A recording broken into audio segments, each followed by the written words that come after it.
Hi guys, bago tayo mag-umpisa, syempre, gusto ko lang sana sabihin sa inyo na gusto ko talaga yung full time tong pag-YouTube and para matupad yung pangarap na yon, hinihiling ko na sana yung konting kooperasyon mo bilang ikaw sa nanonood at sa mga mahagip na itong video na to na sana mag-subscribe kayo sa aking YouTube channel na Jazzone YT, okay?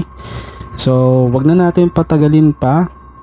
And bago nga pala ang lahat, gusto ko nga palang humingi ng pasensya kung may naririnig kayong ugong na yung ano yan, electric fan ko yan guys, kasi sobrang init dito. Also, kung may maririnig kayo mga kaluskus or unwanted na ingay, no? Yung mga kahol ng aso, usapan ng kapitbahay. Sa labas po kasi ako nagre-record, so matik na po yun na masasagap dito sa pagre-record ko. Pero anyways, simulan na natin. Takot, kaba, kilabot, mga karanasang bumulabog sa iyong kaisipan, mga tanong na sadyang kay hirap bigyan ng kasagutan, at mga pangyayaring kay hirap paniwalaan. Sa episode na to, ating pakinggan ang mga storya ng ilan sa mga zoners natin na nakaranas ng kahindik-hindik na karanasan dito sa Jazzone Spooky Files.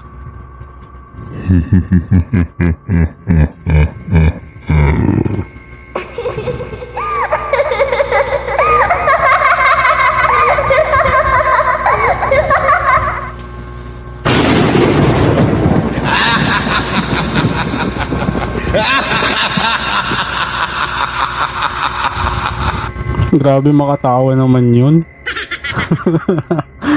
Okay, welcome nga pala ulit sa ating bagong episode ng Jazzone Spooky Files. And let's get on to our first story for this episode. Hello, maikli lang to kaya sana mapansin mo.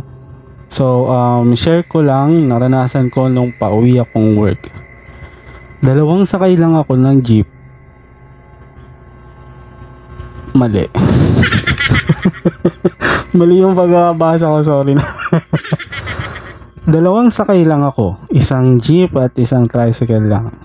Alas 11 na pasado na ng gabi noong nakasakay ako ng tricycle.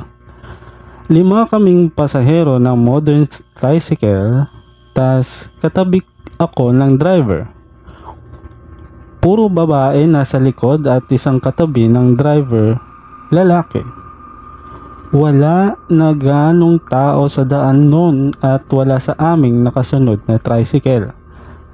Galing kami sa pataas na daan kaya expected mabilis ang pagbaba ng tricycle. Pagbaba ng tricycle may humps kasi doon, pero may nagsalita bigla ng para po. Kaya tinabi agad ni kuyang driver at hinintay yung bababa. Tumingin din ako sa side mirror kung sino ang bababa pero walang bumaba sa amin.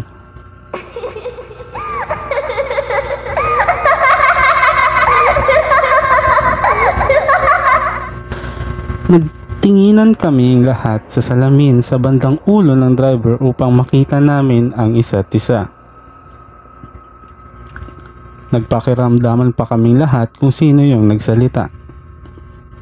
Lahat kami nagtaka kasi wala naman palang bababa sa amin. Ang sabi ng driver, wala naman palang bababa. Natawa siya ng bahagya kaya sumagot ako. Hala, wala naman palang bumaba pero may pumara po, di ba?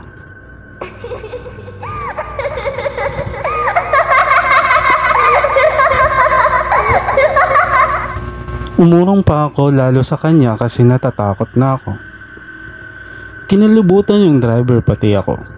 Kitang kita ko ang pagtaas ng balahibo niya habang nagmamaneho. Parang 5 seconds kaming nagtigtigan lahat sa salamin nung narinig namin na may pumara pero pinaharurot agad ng driver kasi pati siya natakot din. Kahit sino naman matatakot pag ganun eh, di ba? Horror to eh. Sorry natawa ako. Maniwala kayo sa hindi, pero grabe takbo ng driver nun. Yung 3 pasahero sa likod tumatalbog na kasi kahit may hams, hindi nagdadahan-dahan yung driver. Lahat kami parang aligaga nung oras na yon. Kanya-kanyang salita. Akala raw ng driver siya lang nakarinig. Sabi ko rinig ko ang pagkasabi niya ng para po.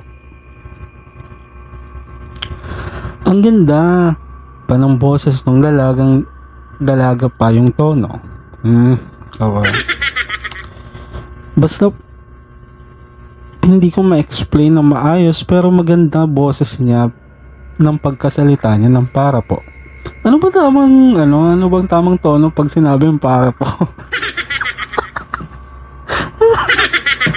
Kaya na naman ginagawa ko na naman comedy yung yung spooky file. Sorry guys Yun lang naman, siguro iba sa inyo hindi matatakot, pero kami nakaranas nung gabi na yon, sobrang takot na takot kami. Dagdag pa ang tensyon nung pagiging matatakutin din ng driver kasi karipas agad ng takbo. From Deng.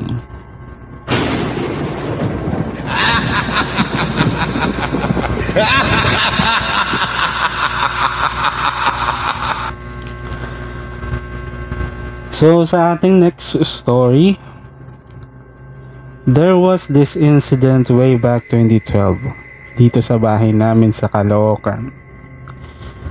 Para lang ma-visualize nyo, ang bahay namin ay may 2nd floor. Pag-akyat mo ng hagdan, may 2 kwartong magkaharap ang pinto.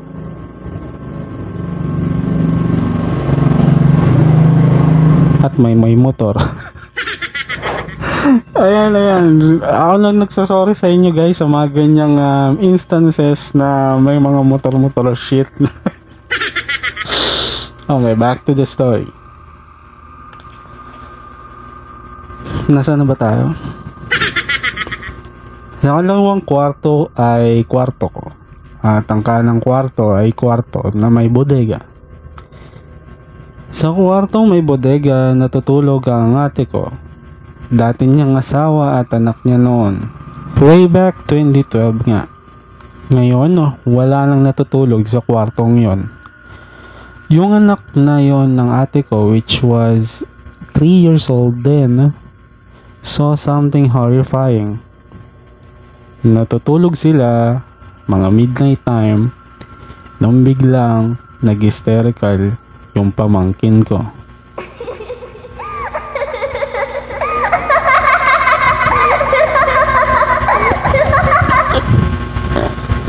Sumiksik siya ng sumiksik sa mama at papa niya at nagsisisigaw. Tapos pilit niyang iniiwas ang mata niya sa bandang bodega. So pinuntahan ko sila nung narinig ko yung sigaw ni Aki, pamangkin ko.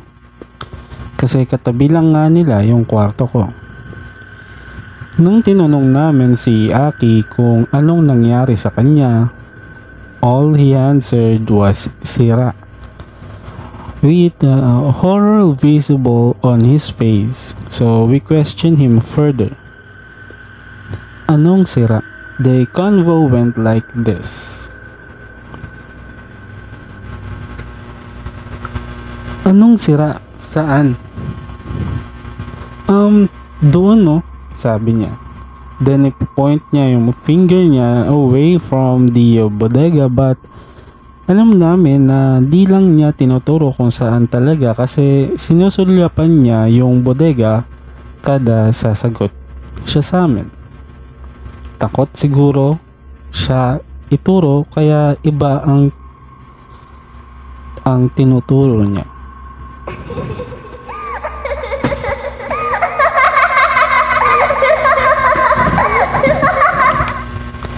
Tinuro namin yung bodega. Hindi siya sumagot. So di na namin pinilit na aminin niyang sa bodega niya talaga nakikita. Anong itsura ba nung nakita mo? Tanong namin siya ulit. Dahan-dahan siyang lilingon at titingala sa bodega tapos iiwas niya ulit ang mata niya. Umiiyak ulit siya pagtingin niya sa bodega. Sa tuktok kasi ng kwarto yung bodega.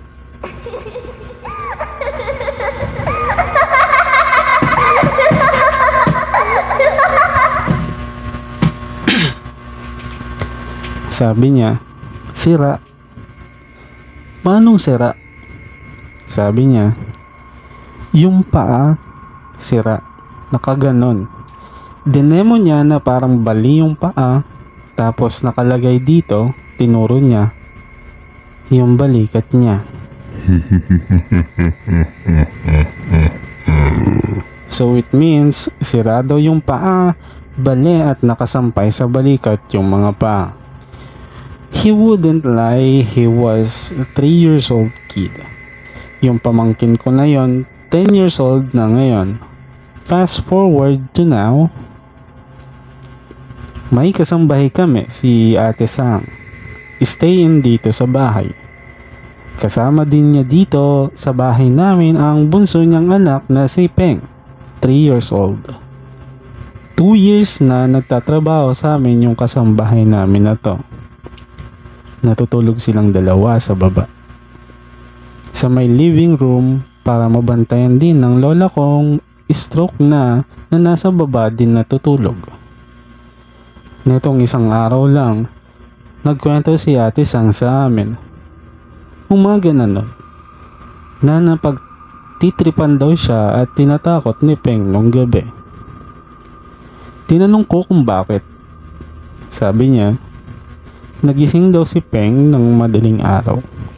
Nagsisisigaw. Tinuturo daw ni Peng yung hagdan papuntang kwarto.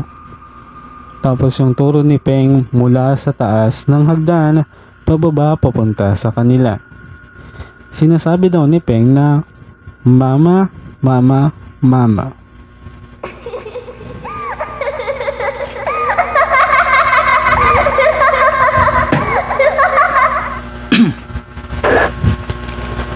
Habang naiyak at itinuturo, ginawa daw ni Ate Sang, tinakpan niya yung mata ni Peng at sinabing wala yun. So tinanong namin si Peng nung utol kong lalaki. This kid is usually jolly pero nung tinatanong namin siya, he was so quiet and again, visible ang takot sa mukha niya. Ano bang nakita mo, Peng? It took so long for him to answer before he said, multo.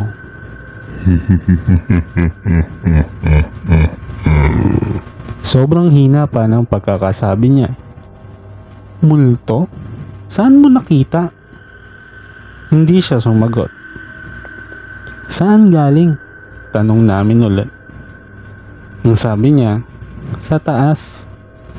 Kinilabutan ako. Meaning galing dito sa amin sa taas, sa mga kwarto. Tapos, pagkagaling sa taas, saan na nagpunta? Sa likod ni mama. Oh crap.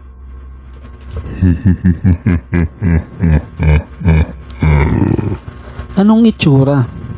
Sira. Nagkatinginan kami ng kapatid ko. Damn. The story is very very familiar. Nagkaroon na nga kami ng hint. Paanong sira? May mga sugat-sugat dito. Tinuro niya yung mga paa niya at yung mata niya. Lalaki ba? Umiling siya. Sabi niya babae. Anong itsura ng babae? Matangkad ba? Di niya alam kung ano ang matangkad, so dinemo ko kung gaano kataas. Umiling siya. Hindi daw mataas. Nilagay ko yung kamay ko sa parang height lang ng bewang ko, tapos tinanong ko kung ganito ba kataas. Umuo siya. Anong suot? Naka-short ba? Umiling siya ulit. nakaganto, palda. Pinakitaan namin siya ng palda. Oo daw. Tinanong namin kung maiksi ang buhok, hindi daw. Tinanong ko kung hanggang dito ba ang buhok, dinemo ko hanggang likod ko. Oo daw.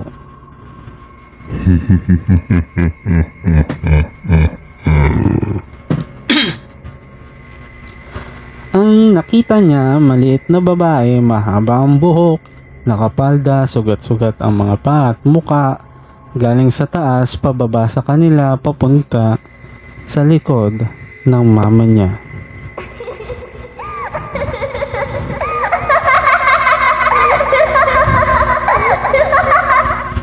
Maybe yung nakita ni Peng at ni Aki noon ay isa.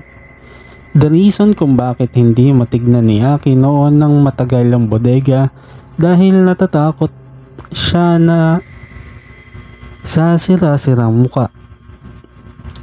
They were both 3 years old nung nakita nila. I think wag ito or wag dito magti 3 years old si Albion sa bahay namin sa Caloocan. Nag-joke pa siya. There were incidents din na pag may bisita kaming mga tropa na dito natutulog, nakakakita sila ng nagtatakbuhang bata daw. Kala namin noon, nagtatakutan lang. Na-share ko lang and happy reading.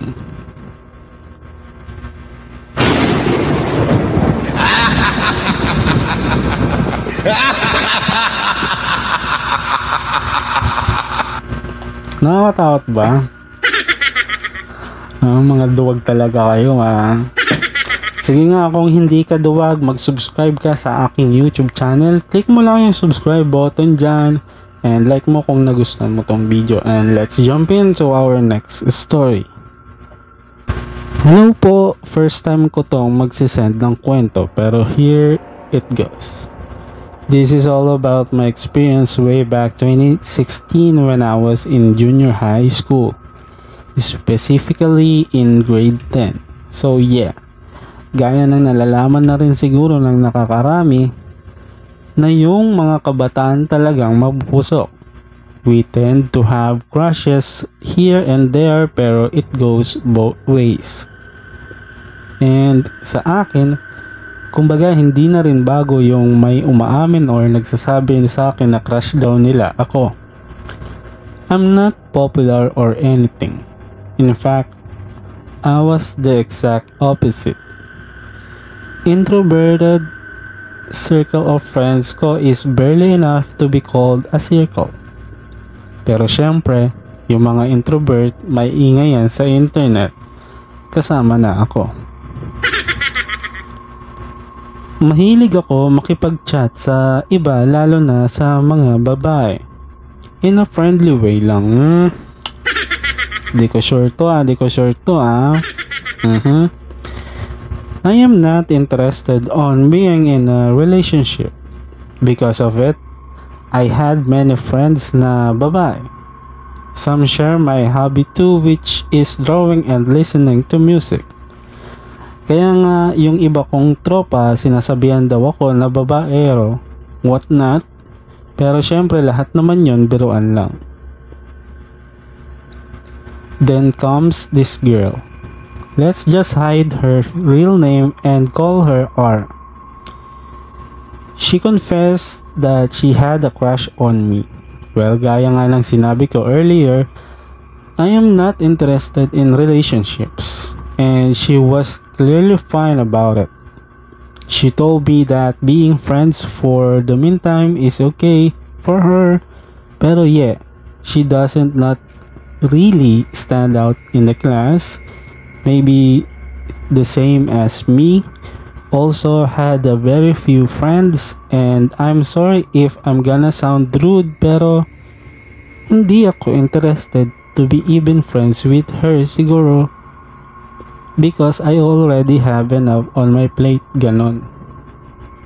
Kasi kahit ako, hirap na ako makipag-socialize doon sa mga current friends ko noon and I don't want another circle of my friends Grabe ka naman. kikipagkaibigan lang naman yung tao. Grabe ka naman, no? Ba't ba ako? Hindi ko naman kwento to eh. Ba't nangingalam mo? Our classroom felt like a family then. Kasi yung president namin, which is a girl, is very caring to the point that she wants everyone of us to graduate or to move up since may senior high pa. She does not want anyone to be left behind. Some of my classmates treat this as being sip-sip kay ma'am, pero I couldn't care less. After a while, hindi na nagpapasok tong si R. Almost a month or so has passed. Then nag-message yung mother ni R sa isa naming kaklase na friend niya, which says that she had already died because of an infection na hindi naagapan.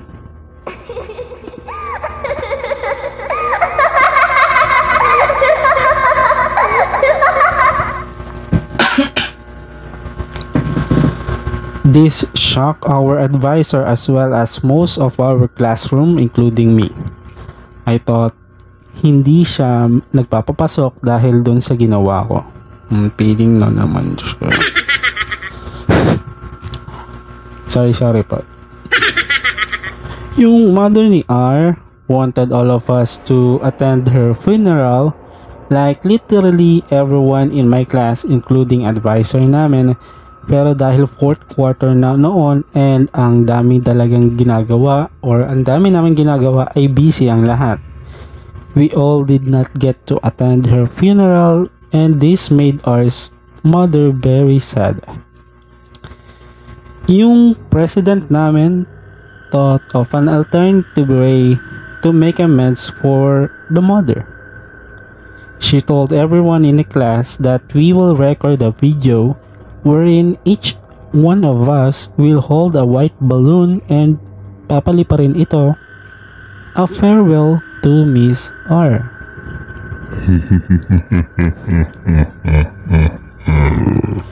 Then dumating yung day na nagre-record na kami. Yung place na napili ng mga klase ko ay sa may open space lang malapit sa room namin, which is still inside the school. Beside the canteen, which means that a lot of other students are expecting that we are doing some are dumbfounded and curious to know who passed away. After that, we took a lot of photos. I was in the back, you can barely see me. And beside me, there was a palda. May palda pero walang paa.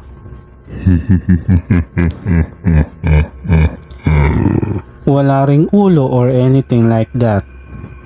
What's more, wala akong katabing babae that time because kami-kami ng tropa ko yung nagtabi sa picture taking. Some of my classmates were creeped out. Yung iba sinasabi na nakisali daw si R sa picture. Basically, there were a lot of reactions. The photo became infamous. The people around our school, even those na matatanda na, knows about the photo. It spread over Facebook. Thank you for reading until the end. Ayun lang naman makakwento ko. Sorry na agad kung may mixed emotions kayo. Adios from G.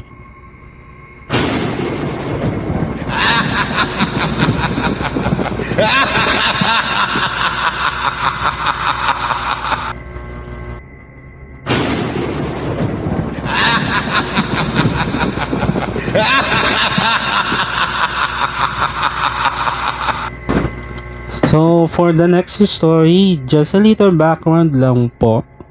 Yung office namin parang haunted kasi daming nagpaparamdam pero deadma lang naman ako lagi.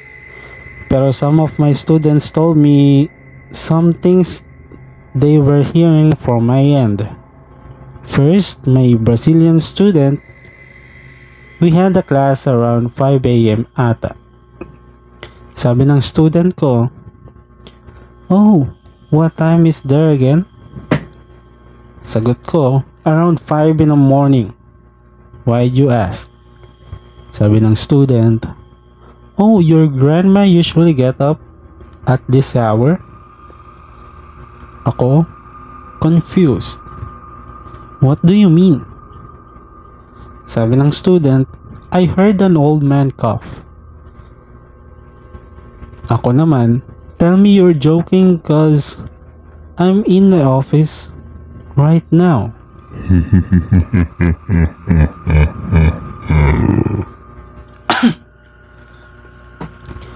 Second is yung Taiwanese ko naman. Sabi ng student, why are you crying? Sabi ko, crying? No, I'm not. Sabi ng student, I can hear someone, she's crying and it seems like the sound is very close to you.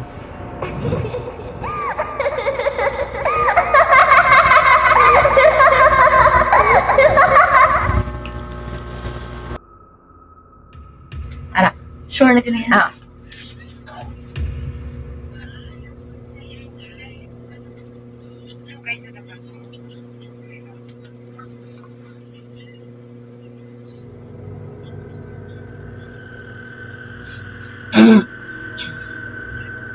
Na, dire. Uy! Shit! Wala ka dyan ulo. Nan. Puro hair. Sige, go away, please. Isa pa. So, 7:30. Naragid yun, day. Hindi tayo ano, day. Isa pa. Let's dip into our next story. Cat, not my real name, na lang ang tawag niyo sa akin. And gusto kong i-share tong pinaka-creepy experience na Sorry guys. Cat, not my real name, na lang ang tawag nyo sa akin. And gusto kong i-share tong pinaka-creepy experience na naranasan ko. It happened last year, December 2023. Grade 11 ako and bago kami mag-Christmas and New Year break, dapat may PETA, performance task. Muna kaming may pasa sa isang subject namin at ito ay MV, music video. As napiling leader, excited ako sobra kasi mahilig ako gumawa ng storyline and ang naisip kong context is during Spanish period and dalawang Pilipino nagmamahal, ganon yung naisip at napagkasuduan naming magkakagrupong kanta is Ikaw Lang by Nobita. Okay na lahat sa storyline, sa mga dapat suotin. Ang problema na lang is kung saan yung settings namin at sakto naman na may kakilala si Mami na may-ari ng lugar na pwedeng pagshootingan namin kasi nga kinikwento ko sa kanya si Ate Tess yung may-ari nung bakanting lote kaya naman naisipan ko na i-check if perfect ba siya. Sino ba si Ate Tess o yung bakanting lote?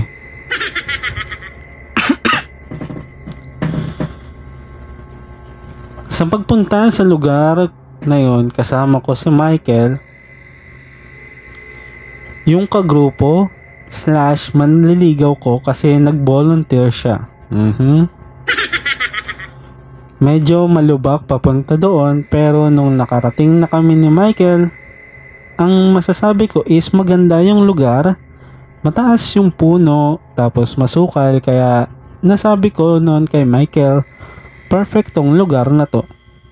Kasi makaluma style, kasi mukha nga namang luma talaga. Habang nagmamasid-masid kami sa lugar na yon, dama ko yung paglakas ng hangin. Ang naisip ko nung mga oras na yon is natural lang namang mahangin kasi mapuno ba naman eh.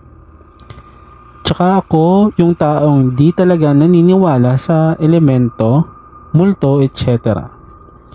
Hanggat putok na putok yung araw kaya deadma lang naman ako kasi mas natatakot ako kung wala kaming mapapasang PETA. At magkaroon ng palakol na grade kaysa sa mga bagay na hindi ko naman paniniwalaan.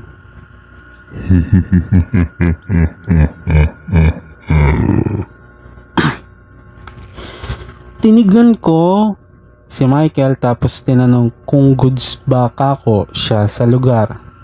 Sumagot naman siya na ayos lang. So after namin i-check yung location, naisip naming umuwi na since approved na rin naman kay Ate Tess na pinayagan kaming mag-shooting doon sa bakanting lote. Yung hapon na yon, nilibre ako ni Michael sa mga tusok-tusok. Tumidiskarte si kuya ha. Since wala pa kaming merienda, pagkalabas namin doon ng kaunti sa bakanting lote,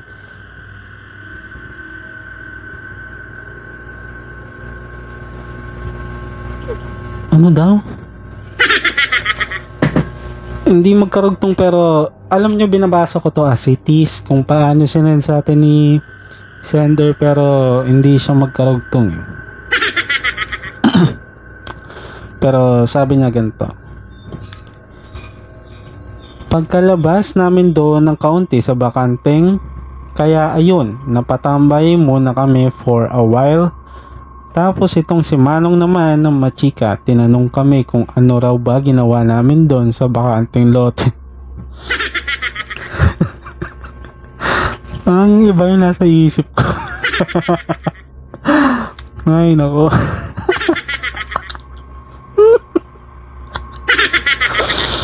Anong ginawa niyo sa bakanting lote? Grabe naman kasi. Grabe yung tanong ni Manong. Okay, back to the story. Tinignan lang po namin yung pwede pang mag-video ron para po sa school matters po. Sinabi ko, ganun ba? Ingat kayo dyan, Rian. Tsaka huwag kayong magpaabot ng gabi.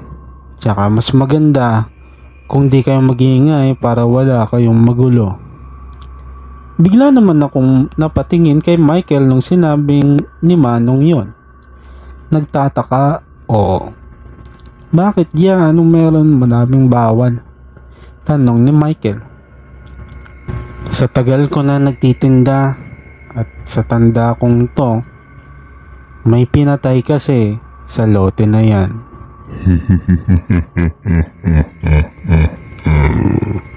Sa mukha ni Michael, damo ko yung kaba tsaka takot pero ako, wala akong nararamdaman sa nalaman ko na yon kasi ang iniisip ko na wala na kaming alam na lugar kung saan pwede mag-shoot tsaka malapit na yung deadline at mahirap mag-cram. Binaliwala ko na lang yung sinabi nila na yon pero alam ko sa sarili ko na dapat naman talagang hindi masyadong mag-ingay sa lugar na yon. Di man ako masyadong naniniwala sa elemento pero parang may nagkukumbinsi sa akin na wag na lang kaming mag-ingay. Nag-shoot na kami ng ilang scene tapos hapon na yon, 5 PM na ganon. Tapos 2 scenes na lang need tapos done na kami. Naisipan ko muna mag-break kasi wala pa kaming kain-kain nun. Lalo na kami ni Michael na walang tanghalian kasi kasama ko siya mag-prepare sa lahat para walang palya-palya ang gagawin namin. So umulis muna kami para makabili ng makakain tsaka mainom.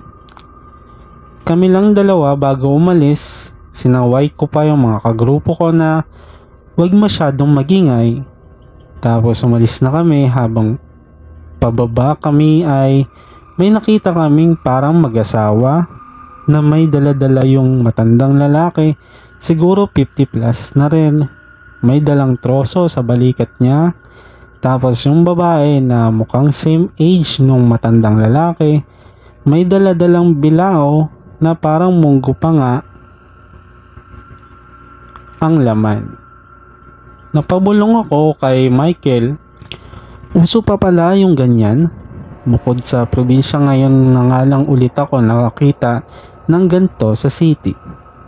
Weird, sabi sa akin ni Michael. Kasi ang weird nga naman talaga, nakasuot ng mahabang palda yung matandang babae, mahaba yung buhok, tapos naka long sleeve pa na puti.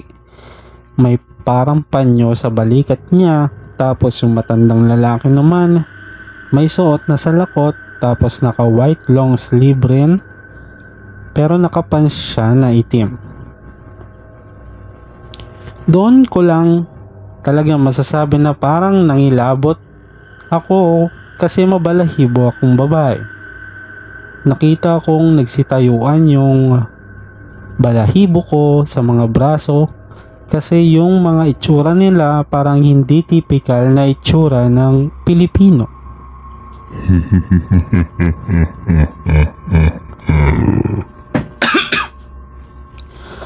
Matangos yung ilong, as in yung bridge. Tapos ihahalin tulad ko talaga sila sa mga itsura ng Espanyol kasi kahit matanda na sila, may itsura silang dalawa, pero yung nakakakilabot na sinasabi ko dahil nga may shooting kami about lovers during Spanish period. Nakasuot dapat kami na naayon sa period na yon, kaya ang outfit ko nakapalda kong itim na mahaba yung, tapos basta yung suot ng dalagang Pilipina noon ganon, tapos may papanyo pa ako sa ulo ko. Si Michael naman nakaputing long sleeve rin at nakaitim na slacks naman. Kinalabutan ako lalo nung nakatingin na sa amin yung matatanda kasi pabalik sila, kami papunta pa lang, kumbaga sa nilalakaran namin. Kaya napakapit ako sa braso ni Michael. Dumadamoves siya ha. Nang di pa halatang medyo natatakot ako kasi may something talaga, iba yung kabog ng dibdib ko at masasabi kong ganun din si Michael. Nakalagpas na kami ni Michael sa dalawang matanda. Tapos ramdam ko na parang hinahalukay yung tiyan ko nung tinawag kami ng babaeng matanda. Nakakapit pa rin ako sa braso ni Michael tapos humarap naman kami. Iha, iho, pakisabi sa mga kasama nyo, huwag masyadong maingay ha. Ngumiti yung mga matanda sa aming dalawa. Nagtaka talaga ako kasi galing sila sa palabas. So paano nila maririnig yung ingay ng mga kasama namin kung kami nga di namin marinig sa bandang kinalalagyan namin nung oras na yon.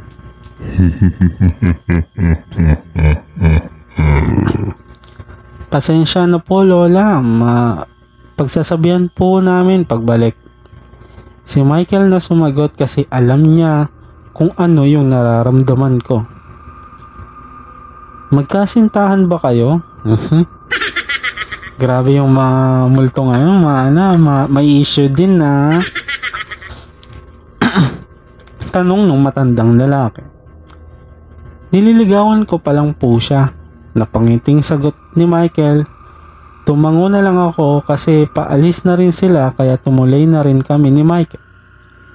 Ewan ko, ang nararamdaman ko na lang talaga sa oras na yon, medyo kilabot na basta ang bigat sa dibdib. Ayun na nga, after namin mag break time na dalawa, bumalik na rin kami kasi padilim na at saka chinachat na ako ni Mami. Tapos na yung shooting namin, bandang 6 PM. Tinanong ko si Cha, kaibigan ko rin, kung may dumaan bang dalawang matandang lalaki tsaka babae kanina. Nung wala kami, yung sagot niya sa akin, wala naman te, mga humiga nga lang kami tapos yung iba sarili-sariling mundo na sa sipi nila.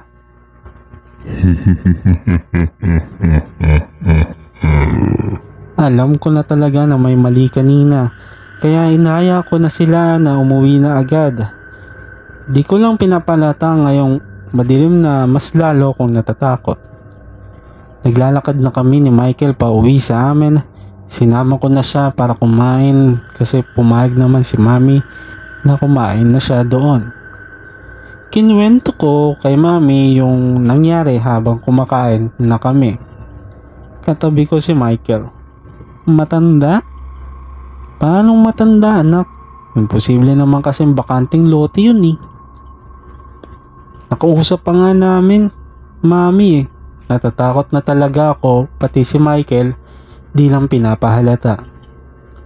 After nung gabi na yon, kinausap na lang ako ni Michael na magdasal na lang kami para matahimik na yung matandang nakita namin, tao man o hindi. Yung mga nakasalubong namin nung araw na yon, since di naman kami sinaktan ng mga matatanda, sumang-ayon na lang ako. Gustong gusto kong kalimutan kasi yun na siguro yung experience na pinak nakakatakot na naranasan ko sa ganong usapin.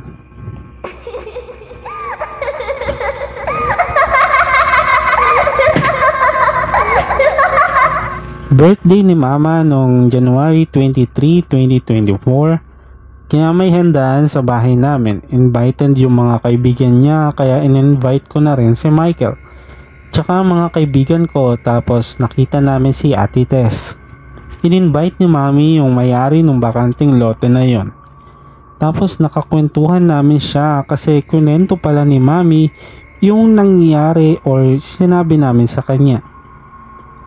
Talaga may nakita kayong matatanda doon? Tanong sa akin ni Ate Tess. Opo. Nakausap pa po namin sila. Baka kakilala niyo po sila.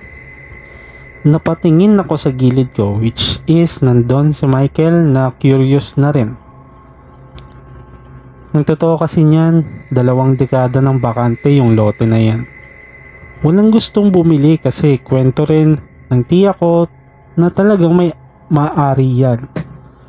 May pinatay dyan, 2 lalaki at babae. Sobrang tagal na panahon na rin yun.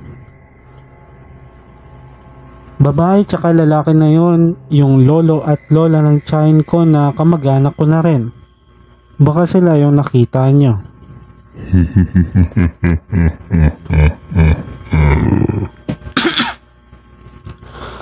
Bumalik na naman yung takot na nararamdaman ko nung araw na yun. It makes sense talaga kasi totoo pala talaga pag mabigat yung nararamdaman mo sa isang lugar. Kaya pinaka di ko makakalimutang experience to. Nakakatakot pero nakakalungkot at the same time. Kasi ang balita na narinig ko, pinatay para mismo ng anak nila yung matandang babae at lalaki, tapos yung kaluluwa siguro nung 2 matanda nakatira pa rin sa bakanting lote na yon. Kaya hinayaan na lang at di pinagalaw ni Ate Tess.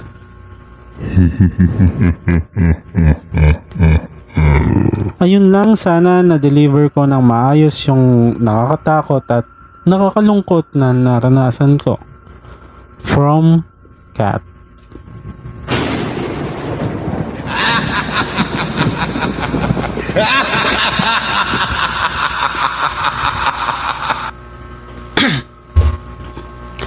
Ikaw ba nakasubscribe ka na, ha? Subscribe din pag may time, di ba? Let's jump into our next story. Good day mga ka-spooky file, and hi Jazzone. Thank you po if mabasa po itong kwento ko. I'm Yan Julian. Kwento ko lang po itong naranasan namin nung taong 2015 sa dating bahay namin sa Sampaloc, Manila. Yung kwarto po namin ay may isang malaking bintana na kapag sumilip ka ay makikita mo ang iskinita namin palabas. Kadugtong ay ang hagdan paakyat sa amin. Mga 9 PM ay nagumpisa na kaming magsiakyatan para matulog. ganun po kasi kami lagi tuwing gabi, ay tumatambay po muna kami sa labas pagtapos maghapunan para magpaantok. Then yun, 9 a.m. or mali yung pagkakasulat niya kasi 9 a.m. eh. Supposed to be dapat 9 p.m. to, pero let's check it. Then yung 9 p.m. na, akyatan na po kami lahat. Yung lolo ko po ay chinek niya po kung nakabukas pa po yung gate sa labas. Sinisilip niya po ito mula sa bintana ng kwarto namin nung gabi na yon. Pagsilip ni lolo, may nakita po siyang kakaiba. Isang babae na mahabang buhok na nakasuot ng maputing mahabang damit na paakyat sa kwarto namin.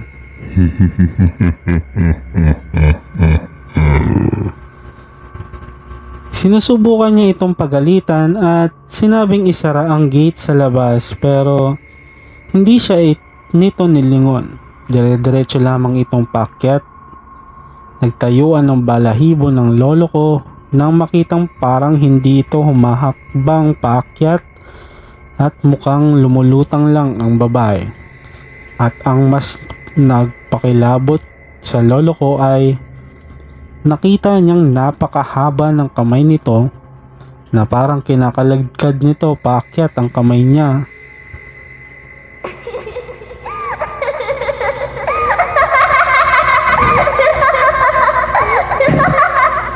Kinabukasan, kwento ito lahat ng lolo namin.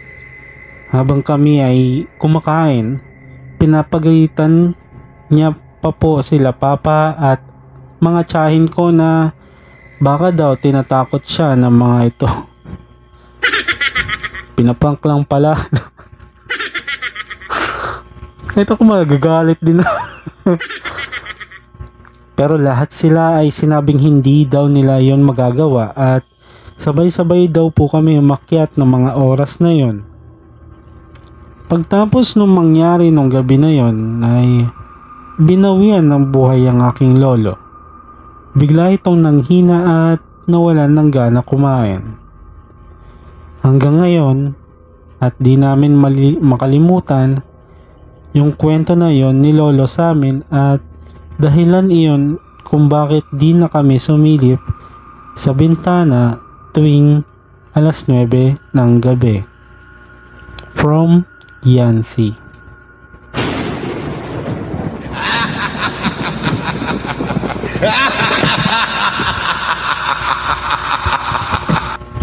Let's jump into our next story for this episode. Hi, tawagin nyo na lang ako sa pangalang Lee. Taong 2021, nagdadalang tao ako sa una kong anak. Hating gabi ito nangyari. Dahil galing ako sa work, madaming biyahe pa ang ginagawa ko. Sinundo ko na gabing yon ng aking asawa sa trabaho dahil medyo malaki na ang aking tiyan at malapit na akong manganak. Nang pasakay na kami ng jeep, may kakaibang naramdaman ng asawa ko na para daw may nakasunod sa amin kanina pa.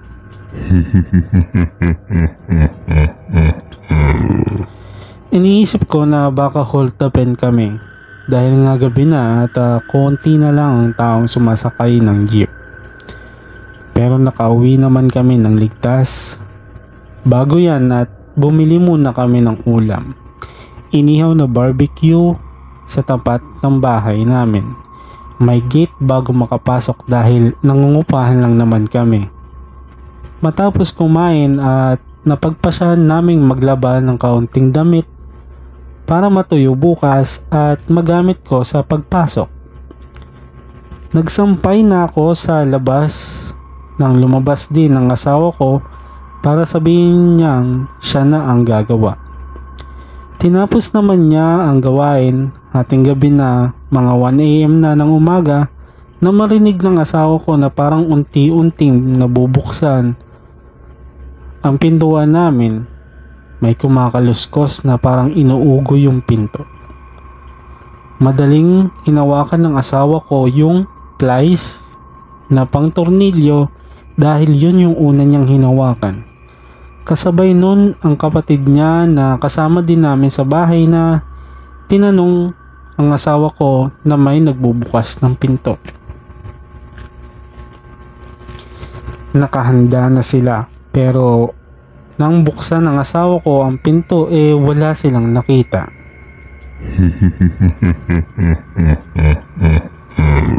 Natulog kami ulit pero mga 3 AM ng madaling araw nang may kumakatok sa bintana na kalapit ng higaan namin ng asawa ko. At nang maaninag ito ng asawa ko may mahaba itong kuko. Doon na namin napagpasyahan na magtabi ng kutsilyo. Hindi namin binuksan ang bintana dahil suspecha ng asawa ko ay baka sumunod nga sa amin ang aswang dahil buntis ako.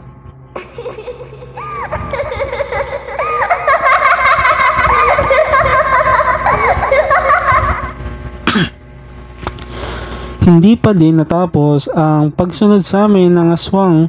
Palagi itong nagtatangkong buksan ang pintuan namin kaya palaging nakabantay ang asawa ko sa amin ng pinagbubuntis ko. Sa awa ng Diyos ay naipanak ko ang anak ko na napaaga lang siya ng 2 buwan pero nabuhay naman siya at malusog. Mag-ingat po tayong palagi. Salamat. From Lee.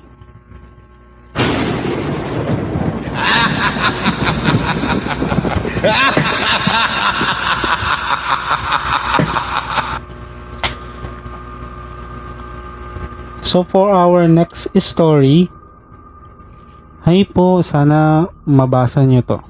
Ako nga po pala si Lance, isa akong auditor sa pinapasukan kong construction firm. Nangyari to last 2022 sa akin. Newly hired ako noong pumasok sa kumpanya. Naalala ko, sabi ng HR sa akin na agahan ko pumunta sa office for orientation. That time on Monday, sobrang aga ko talaga ang nakarating sa office board. Dahil board na kasi ako, kakastambay at bakasyon from previous company na nag-resign ako. Bandang 7 AM, pagdating ko ng office, pinark ko muna yung motor ko, saka kinausap ko yung guard. Binati niya rin ako ng magandang umaga sir. Ikaw pala yung bagong hired, sabi ng HR sa akin. Sagot ko naman ay, ayo po chief. Ako nga po pala si Lance. Fast forward, 7:50 AM, dumating yung HR at ibang mga staff sa office. Magiliw naman nila akong tinanggap at binati. Pinapasok na rin nila ako sa office. Pagpasok ko sa conference room for submitting my documents and orientation, bigla na lang akong may napansing anino sa may pintuan ng conference room at may nagsisit sa akin na amoy ko rin na parang may nagsisiga ng kandila.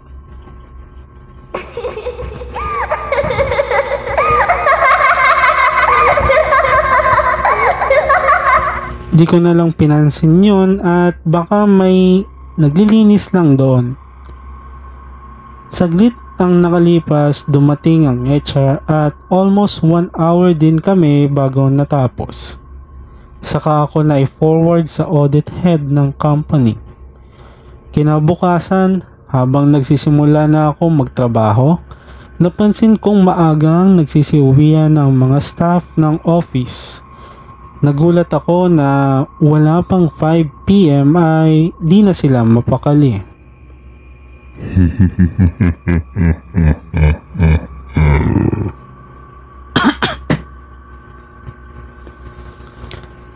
Bandang 5:15 PM, nang nakasalubong ko sa may pintuan ang audit head, sabi niya kung wala naman akong trabaho at di mag-overtime, maaari na daw ako umuwi kasi siya mauna nang umuwi. Bandang 5:26 PM. Nang hanapin ko yung susi ng motor ko. Nagulat ako na wala yun sa drawer ng table ko. Imposible hindi ko mailagay yon dahil di naman ako makakalimutin. Umalis ako kanina para mag-lunch sakay ng motor ko at umaga pa ako huling nag-CR. Saglit kong hinanap yung susi hanggang sa napadpad ako sa CR. Nasa sahig sa may gilid yung susi ng motor ko. Nanlalamig at nagsitayuan ng balahibo ko nang biglang may dumaan sa gilid ko. Rinig ko rin yung yabag ng mga paa.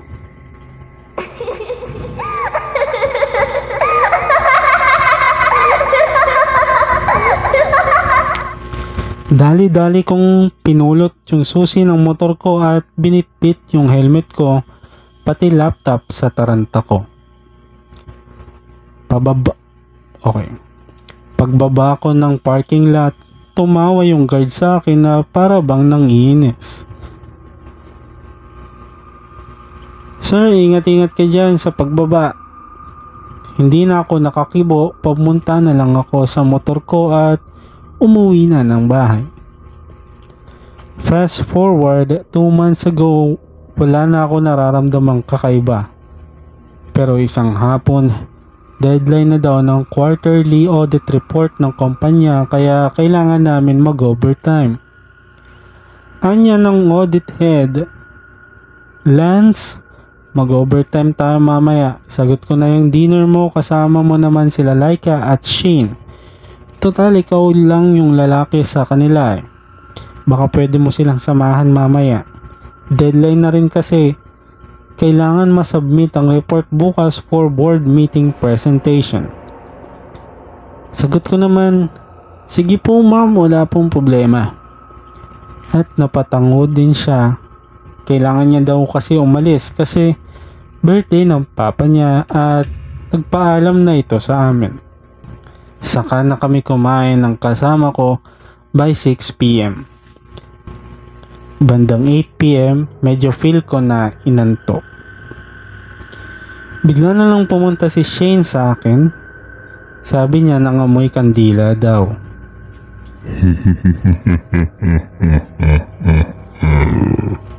Saglit kami nagkwentuhan na iba daw yung pakiramdam niya dito sa office sa tuwing kakaunti lang ang tao, bigla na lang daw nawawala yung ballpen at cellphone niya at nakikita rin naman niya sa ibang sulok ng office.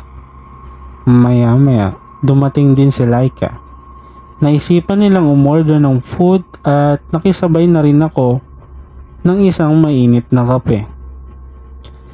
Maya't maya, may kumatok sa glass door ng office namin. At ako na lang yung tumayo para tignan, baka kasi dumating yung in-order namin.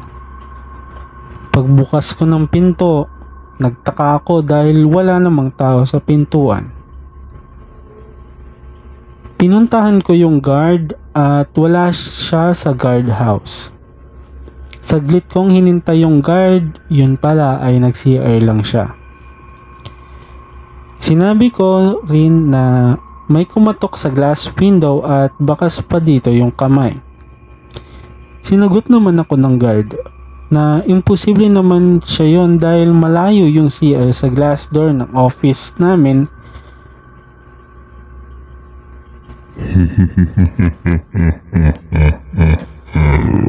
Kwento pa niya, marami raw talaga nagpaparamdam sa office namin.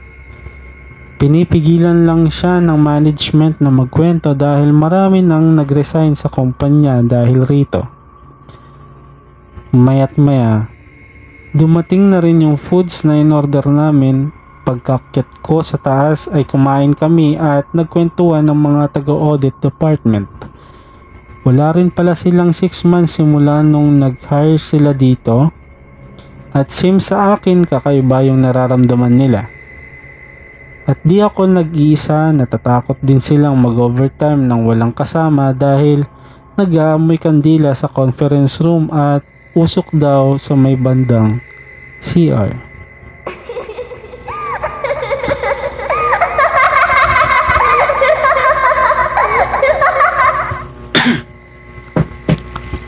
Sabi pa ni Laika, may isang beses daw na nagkalat yung papel niya ng umaga. Ganyan, wala namang tao na naka-duty nung gabi na yon. Nagtanong na rin sila sa guard at hindi rin to umimik masyado sa kanila. 9:45 PM, umakyat yung janitor namin. Hindi ko na din natanong kasi siya masyado yung matagal sa amin. Nagkwentuhan kami. Ayaw niya na daw talagang umakyat dito pag walang tao kasi napagtitripan daw sila ng mga maligno na nakatira sa office. Ilang beses na rin daw na ipa-blessing yung office at bumabalik pa rin sila at pinagsasabihan na rin ng management na tumahimik na lang para wala ng issue. Bandang 11 PM, natapos na rin yung audit presentation namin para bukas. At nag-email na ako sa audit head na ginawa namin. Pa-out na sana kami nang biglang nag-amoy kandila sa paligid at nasusuka ako na parang may usok. Napag-isip-isip ko na baka maligno nga talaga yung laging nagpaparamdam. Sinecure na rin namin yung mga gamit namin at baka may mawala na naman ulit. Dali-dali kaming nagsilabasan at pinatay na rin yung mga aircon at computers. Bit-bit ko na rin yung laptop ko saka yung timeout sa biometric for logout attendance. Kinabukasan, pagpasok namin sa office, nagulat kami nang naging makalat yung office namin. Lahat ng documents ay nagkakalat sa sahig. Nagsibasagan din yung plato sa may pantry namin. Galit na galit yung finance manager namin at tinawag yung guard. Anya ng guard at ni Laika na maayos naming iniwan at sinarado yung office kagabi bago kami nag-out. Nagsuggest na rin yung guard na i-review yung CCTV kagabi. Agad naman binuksan ng IT yung computer at ni-review yung CCTV. Laking gulat namin na kusang gumalaw yung mga mesa at nagsibagsakan yung mga plato at baso sa pantry. Makita rin sa iba pang anggulo ng CCTV na panaygalaw ang mga pintuan at on-off ng mga computer. Nagkalat din yung mga papel at dokumento sa sahig na para bang may malakas na hangin na nagpakalat nito.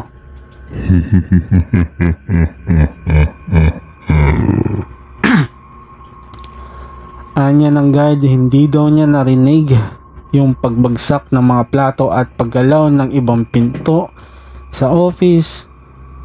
Pag-amin niya, nakatulog daw siya ng mahimbing dahil hindi dumating yung karelibo niya. Gulat na gulat kaming lahat sa natuklasan namin. Hindi rin makapaniwala yung audit head namin na hindi naniniwala sa dating kwento. Sa isang banda, after ng board meeting na pagpasyahan ng management na ipagbenta na lang ang naturang office at lumipat na kami ng ibang opisina sa susunod na buwan. Sa isip ko at mga katrabaho ko sa ibang department, natatakot talaga kami at nagsuggest muna kami na hindi muna mag-overtime hanggang sa makalipat na kami ng opisina. Sa huli, naging okay naman kami sa bago naming nilipatan ng opisina. Sa pagkakalam ko, nabili daw yon ng isang mayamang incheck at pinabaklas, nirenovate at ginawang malaking bodega yung dating office namin. Hanggang sa ngayon, iniiwasan ko yung padaan sa lugar na yon. Natatakot ako na maalala yung mga nangyayari sa akin sa office na yon, kaya nagtsatsaga talaga ako umikot at mag-ibang daan para pumasok sa trabaho. From Lance.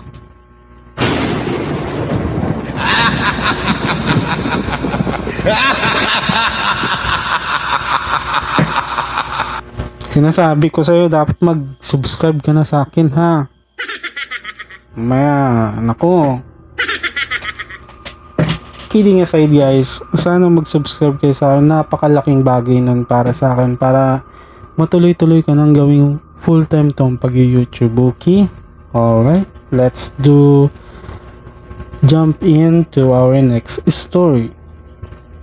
I just wanna share my short story.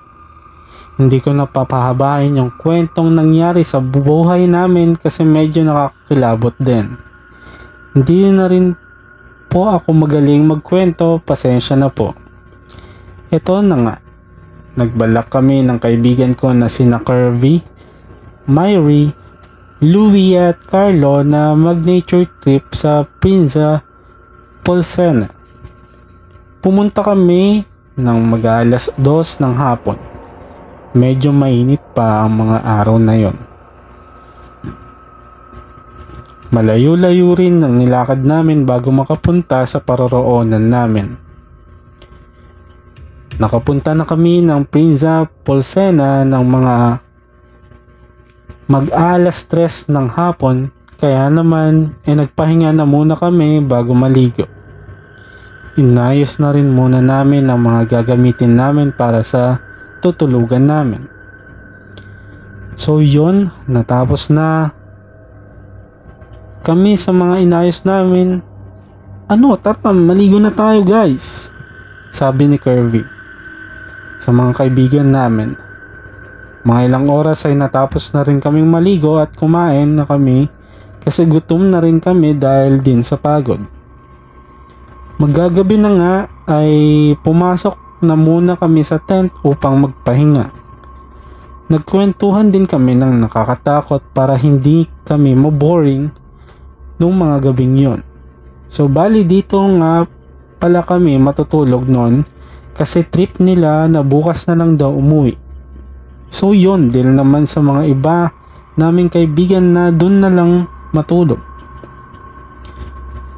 Matapos kaming magkwentuhan ng mga nakakatakot na istorya, ay may narinig si Carlo na humihingi daw ng tulong.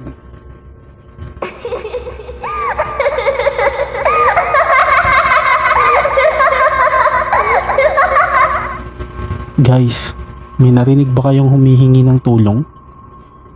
Wala naman, sabi ko. Lumabas kami upang hanapin o tignan kung saan nanggagaling yung boses na yan. Hindi kami mapakali, sobrang nakakakilabot. Boses lalaki kasi yung humihingi ng tulong.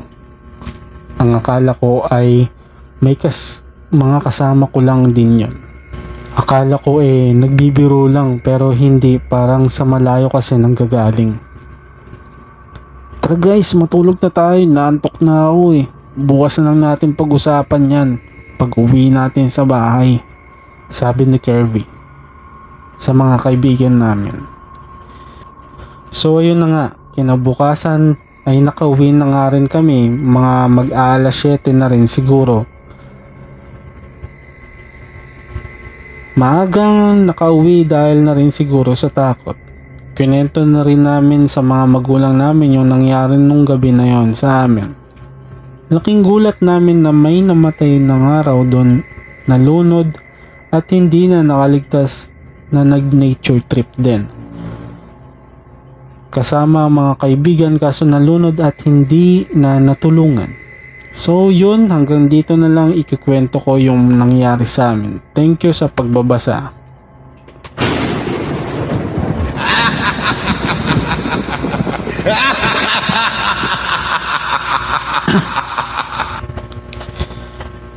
Let's jump into our next story.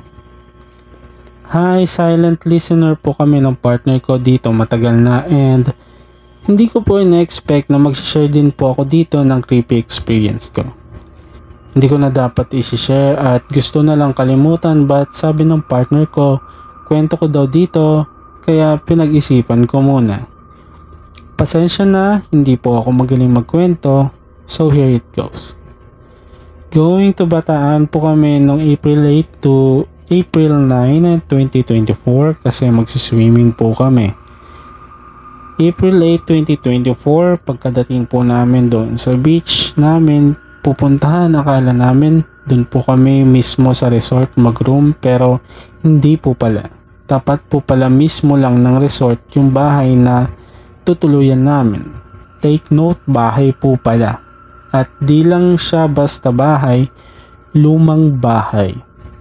Kaya pagpasok mo pa lang, halatang mabigat sa pakiramdam kasi dahil sa kalumaan nito at pati na din sa mga gamit na parang mga antigo na. Yung ibang mga nakatakip na ng mga puting tela, gets nyo po? Opo. Parang yung napapanood natin sa mga horror movies na sa mga hindi po nakakaalam. Fast forward, gabi na at nagpipilian na kami ng kwarto kasi madami-dami kaming kasama ng family ko. Kaibigan namin na dalawa ng partner ko and family ng partner ko. 3 kwarto yung pinagpipilian namin. And ito kami kung ano-ano talaga mapapansin mo kasi halatang mga antigo na yung mga gamit at ultimo yung mga table na may salamin na lumang style. And isa pa sa mga nakakamangha yung mga electric fan standard na lumang style na halatang matagal na kasi may mga kalawang na yung electric fan pero gumagana at umiikot pa. Kaya nagbiro ako, sabi ko gumagana pa ba to? Not intention na maka-offend kasi alam mo yon, parang nakaka-believe. Kasi yung mga electric fan sa bahay namin, ang bilis man nasisira unlike dito sa electric fan na to na matagal na. Tapos umiikot at malakas pa kaya tawang-tawa talaga ako and biglang nagsalita ate ng partner ko.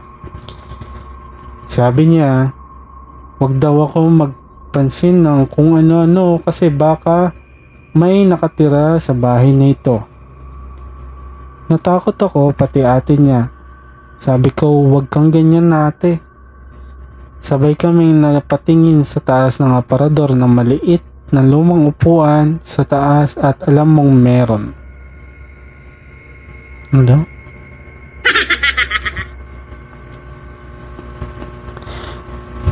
Sabay kaming napatingin sa taas ng aparador na may maliit na lumang upuan sa taas at alam mong meron. Ayun na, binasa ko ng 2 beses. Di ko na-gets sa... Sorry, medyo bobo yung DJ. Okay.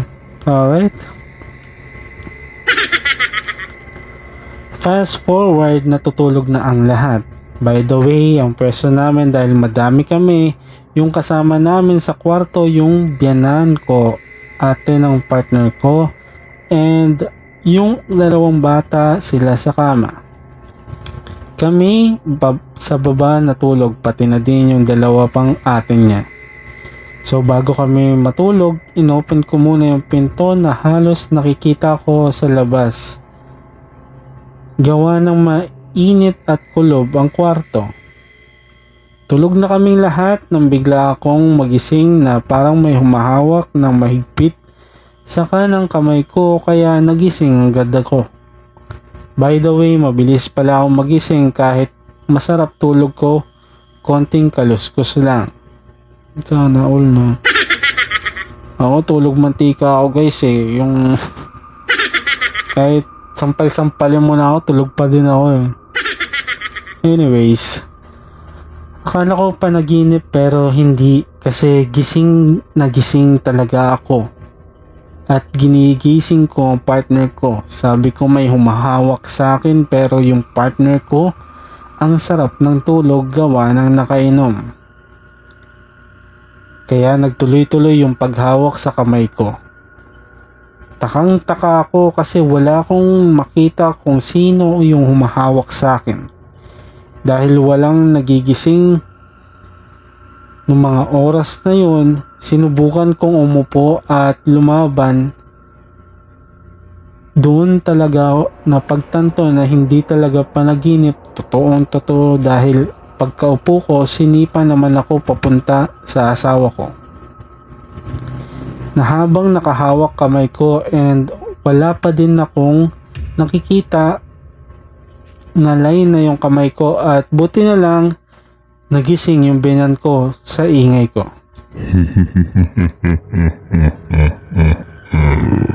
Sabi niya, ano nangyari? Tapos biglang natigil yung gumagawa sa akin. Akala niya binabangungot ako pero hindi totoong totoo yung nangyari. Dahil namamanhid yung kaliwang kamay ko kakalaban. Sabi na lang ng biyanan ko, wag ako tumihaya kasi nakatihaya daw ata ako. Pero sabi ko naman, hindi nay. May humahawak kasi sa akin nay. Pero dahil sa antok ng biyanan ko, natulog siya ulit.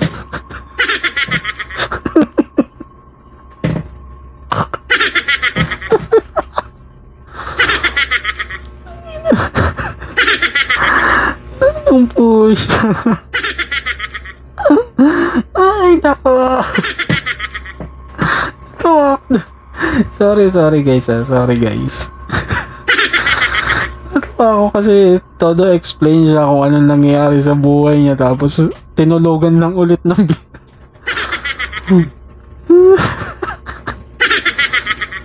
ng tao ko ang babaw. Lumipat ako sa kabilang pwesto ng asawa ko. Sa takot ko, nagdasal ako ng nagdasal pero hindi pa din ako makatulog kaya naglakas loob ako na i-check yung phone ko at sakto 3:26 AM. At doon ko naisip na kaya pala at lalo kong natakot kaya humiga at nagdasal ulit ako hanggang sa nakatulog ako. Kaya hindi din pala ako makakatulog kasi noon iniisip ko na baka may saktan din siya sa pamilya ko kaya nagdasal ako ng paulit-ulit at wala naman nangyari. Ang akala ko lang pala 6 AM gising na ang lahat kaya nagkwento na ako sa family ng partner ko kung ano yung nangyari sa akin kaninang 3 AM. Sabi ko buti na lang talaga nagising yung nanay ng biyanan kong babae. Kasi tinulugan ka naman. Lahat sila bakas yung takot sa mga muka at nung nagkwento ko, nagulat yung isang ate ng partner ko yung nagsabi sa akin na huwag akong magpansin ng kung ano-ano. Nalaman ko na hindi lang pala ako yung naka-experience ng nakakatakot. Nakakita kasi siya dati pa ng mga bagay ng kakaiba pero hindi naman ganun kadalas. Shinare niya na nagising daw siya mga 4:30 AM dahil nag-alarm yung phone at papatayin sana niya at iuusad yung isang bata kasi nasisikapan siya pero bigla siyang may nakita na matandang babae na nakatapat sa salamin na mahaba ang buhok at kulay itim.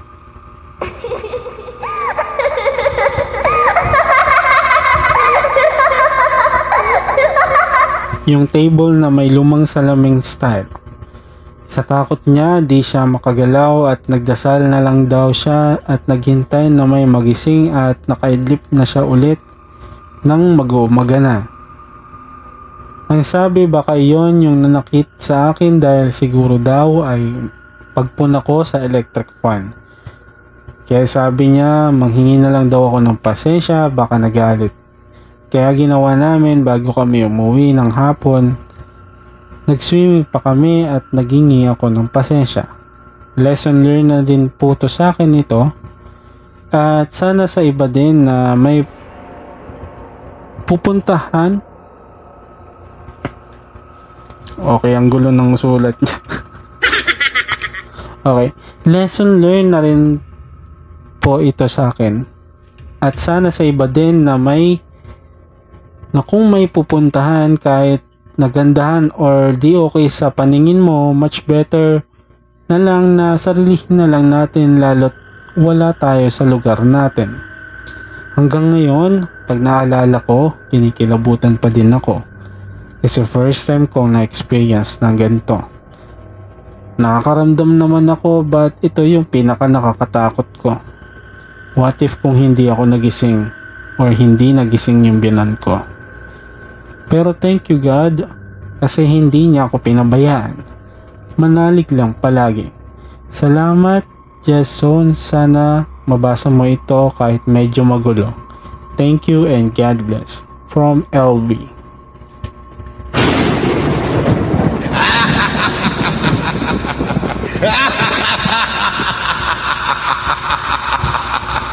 Let's jump into our next story. Hi everyone, I'm a avid listener of Spooky File Jason. Just call me Nix. Gusto ko lang i-share itong aming naranasan way back 2017.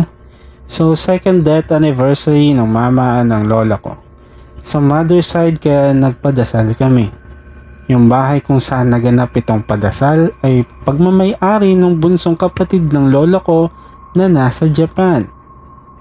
Sa bahay na yon ay talagang marami na kaming creepy experience lalo na noong umuwi ng Pilipinas noon ang kapatid ng lola ko. Yung kapatid ng lola ko ay may 2 anak na kaedaran ko lang. Yung panganay at yung bunso naman ay nasa 3 years old lamang nung umuwi sila dito.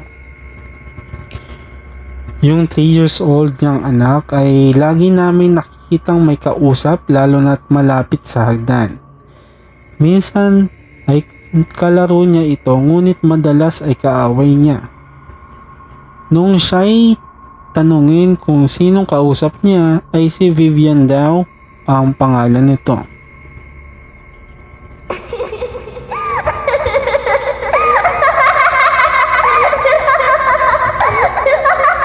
So ito na nga, noong pag-uwi ng bahay galing cemetery ay nagpatawag kami ng magdadasal para sa second anniversary ni nanay, mama ng lola ko. Nilagay ang mga santo sa harap ng hagdan at dun rin kami nagpwesto sa may harap ng hagdan upang makisali sa dasal na gaganapin. Dahil nasa Japan ang bunso nila mami, lola ko, ay kumukuha sila ng litrato at sinesend ito sa group chat namin. Magpapamilya ng sa ganun ay makita nung taga Japan ang kaganapan sa second anniversary ng kanilang ina. At hindi na lang i-video call, no? Ang hassle kasi kung pipicturean mo pa tapos send mo, dapat video call na lang, di ba? Wala naman kaming kakaibang naramdaman nung padasal at maayos naman itong natapos. Ngunit nagimbal kaming lahat nung i-resend ng bunso nila mami ang litratong ipapadala sa kanya na nakafocus na sa isang tao. Kasunod ng pag-send niya ay larawan ang pagtanong ng sino yan. Ngunit sino nga ba yan? Maaari kayang si Vivian ito?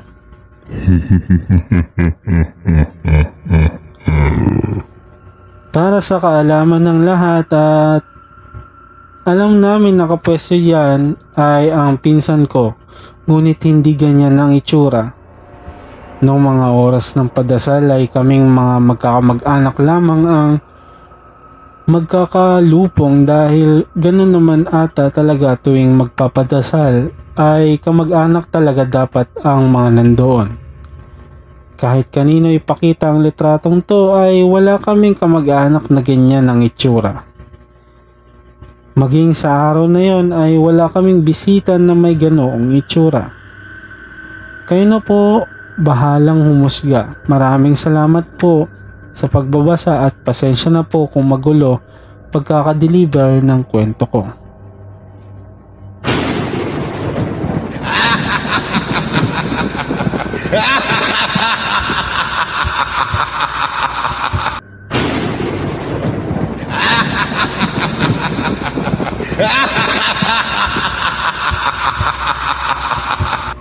So nagustuhan mo ba ang stories natin for this episode? Kung nagustuhan mo ang stories natin, like mo na yung video, comment ka sa baba kung anong gusto mo or anong hinaing mo sa buhay, kung may galit ka ba sa akin.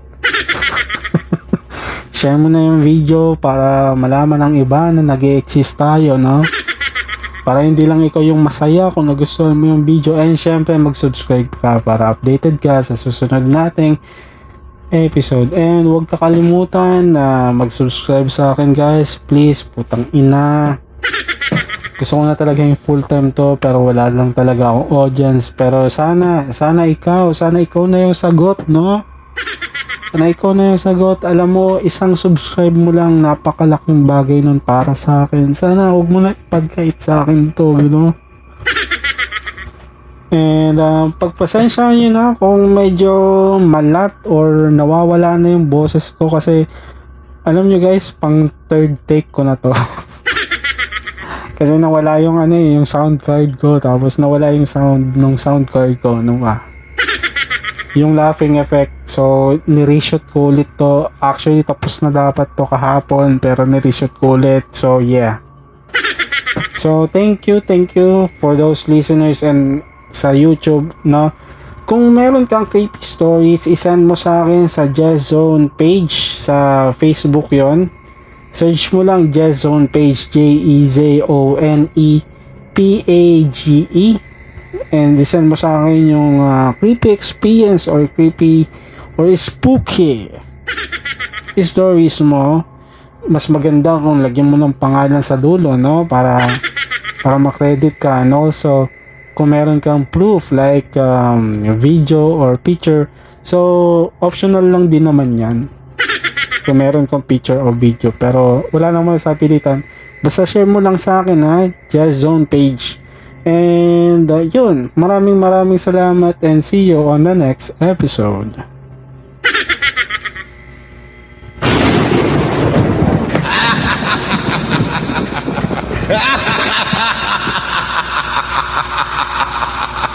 Mag-subscribe ka, ikaw mag-subscribe ka.